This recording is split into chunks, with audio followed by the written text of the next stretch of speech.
வணக்கம். நாம் எல்லாரும் ஒவ்வொரு தலைவர்களை ஃபாலோ பண்ணுவோம். அப்படி ஃபாலோ பண்ணுறதுன்றது அவர்களுடைய பிறந்த நாள் அல்லது நினைவு நாள், அந்த நாட்களில் வாட்ஸ்அப் ஸ்டேட்டஸ் வைக்கிறது, ஃபேஸ்புக் போஸ்ட் போடுறது, இல்லை அவருடைய படம் பொறித்த அவருடைய வார்த்தைகள் பொறித்த டிஷர்ட் போடுறது, இல்லை வண்டியில் நம்ம வாகனங்களில் அவர்களுடைய ஸ்டிக்கர் ஒட்டுறது அப்படிங்கிறது மட்டும் இல்லை. அவர்களை ஃபாலோ பண்ணுறது அப்படின்றது அவர் சொன்ன வழியில், அவர்கள் சொன்ன மக்களுக்கான அந்த வழிகளில், அந்த தத்துவத்தின் வழியில் நம்ம அன்றாட வாழ்க்கையில் நம்ம செயல்படுத்துறது அப்படிங்கிறது தான் அவர்களை ஃபாலோ பண்ணுறது மட்டும் இல்லாமல் அவர்கள் மீது நாம் வைத்திருக்கின்ற அந்த மரியாதைக்கும் உரியதாக இருக்கும்னு நான் நினைக்கிறேன். அப்படி ஒவ்வொரு தலைவர்களோட வாழ்க்கை வரலாறு நம்ம படிக்கும்போது அவர்கள் வாழ்க்கையில் நடந்த பல விஷயங்கள் அதில் இருக்கும்.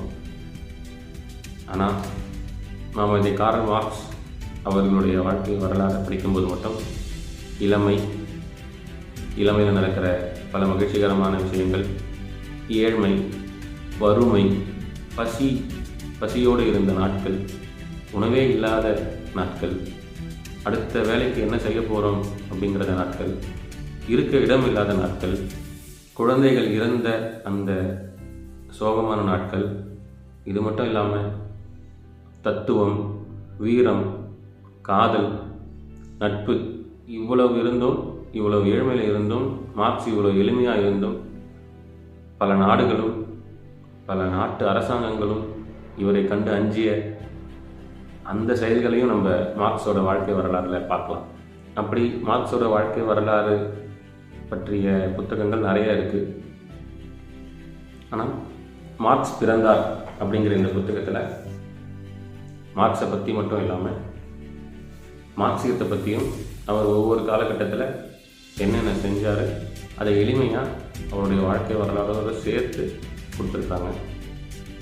அப்படி அவர் சொன்ன தத்துவங்களில் 2 வரி, பல விஷயங்கள் அவர் சொல்லியிருக்காரு.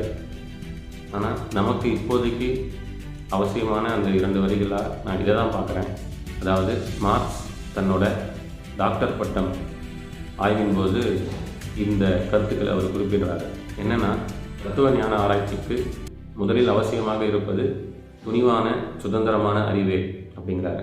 இந்த சமூகத்தில் இருக்கிற கடவுள், மதம், இது மட்டும் இல்லை, இன்னும் பல கருத்துக்களை பற்றி நம்ம ஆய்வு செய்யணும் அப்படின்னா அதுக்கு நம்ம துணிவுடனும் சுதந்திரமாகவும் இருக்கணும். மார்க்ஸ் இதையே மாற்றியும் சொல்கிறாரு. அவருடைய ஆய்வின் போது அதை உணர்றாரு.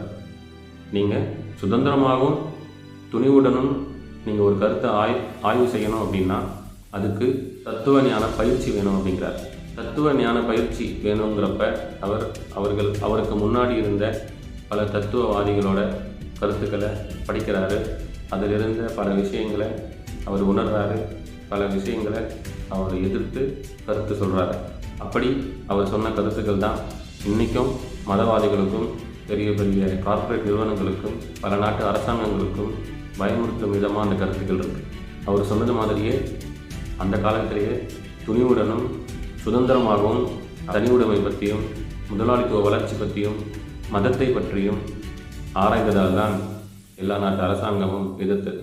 ஏன்னா அக்காலத்தில் எல்லா நாட்டு அரசாங்கங்களும் மன்னராட்சியாக இருந்தது. இப்போ மன்னர்கள்கிட்ட மட்டும் அதிகாரம் இருந்தது. அது மட்டும் இல்லாமல் அந்த மன்னராட்சி மதத்தின் கட்டுப்பாட்டில் இருந்தது. அதனால் அவர் மதத்தையும் ஆராய்ந்து மக்கள்கிட்ட அதை பற்றி விளக்கினார். அதனால தான் மார்க்ஸ் மதத்தை ஒரு அப்படின்னு சொல்கிறார். அதாவது நல்லது கெட்டதை தெரிஞ்சிக்க விடாமல் மதத்தை வைத்து உங்களை போதைத்தன்மையால் வச்சுருப்பாங்க. அதாவது அனைத்து மதங்களிலும் பல நல்ல கருத்துக்கள் சொல்லியிருக்கிறாங்க.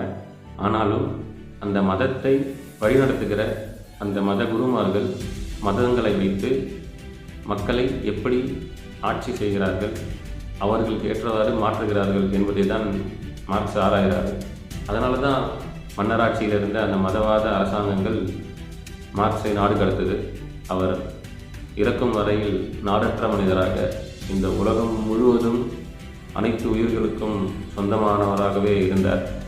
அதனால தான் இன்றைக்கி இந்தியாவிலையும் கம்யூனிசத்தை கண்டா எல்லாருக்கும் பயமாக இருக்கோ இல்லையோ வெறுப்பாக இருக்குது.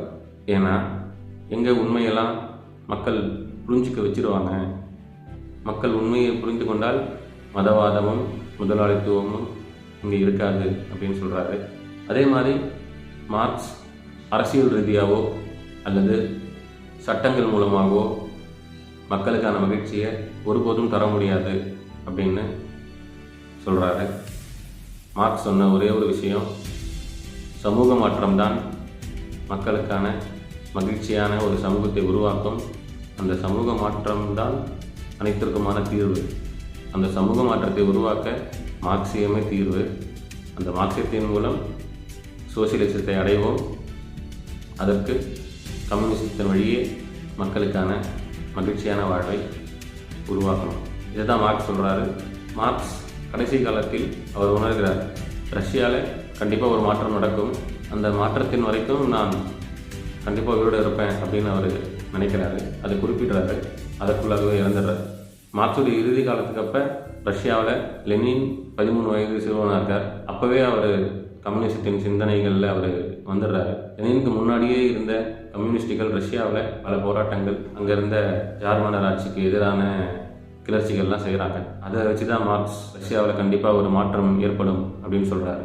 அப்படி மார்க்ஸ் சொன்ன பல விஷயங்கள் இன்றைக்கும் இந்தியாவில் நடந்து கொண்டு தான் இருக்கிறது. தன்னுடைய ஆய்வின் மூலம் மட்டுமே, ஏதோ ஒரு ஞானம் சக்தி அப்படிலாம் இல்லை, அறிவியல் பூர்வமான தனது ஆய்வின் மூலம் மட்டுமே இந்த முதலாளித்துவம் எங்கே என்ன செய்யும்னு மார்க்ஸ் அன்றைக்கே சொல்லியிருக்காரு. இன்றைக்கி இந்தியாவில் என்ன நடக்குதோ அதை மார்க்ஸ் அன்றைக்கே சொல்லியிருக்காரு. இந்தியாவில் மட்டும் இல்லை, இந்த உலகத்தில் இருக்கிற எந்த மூலையில் எது நடந்தாலும் மார்க்ஸ் கண்டிப்பாக அன்றைக்கே சொல்லியிருக்காரு. அதனால தான் மார்க்ஸை தீர்க்கதரிசி அப்படின்னு சொல்கிறோம். அப்படிப்பட்ட நான் பின்தொடர்ற கார்ல் மார்க்ஸ் வழியில் நான் ஒவ்வொரு செயலிலும் அந்த தத்துவத்தின் வழியே, மார்க்சியத்தின் வழியே மார்க்ஸை பின்தொடர முயற்சிக்கிறேன். அதே மாதிரி மார்க்ஸை பின்தொடர்ற அனைவரும் வெறுமனே பின்தொடர்வது என்பது சரியாக இருக்காது.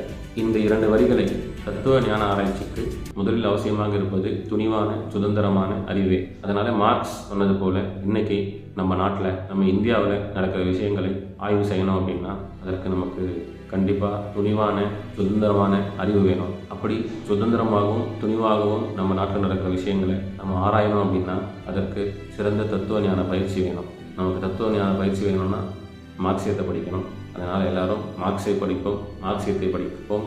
மக்களுக்கான மகத்தான மகிழ்ச்சியான யதார்த்தமான வாழ்வை உருவாக்க மார்க்ஸை பின்தொடர்வோம். நன்றி. இந்த வீடியோ பிடிச்சிருந்தா லைக்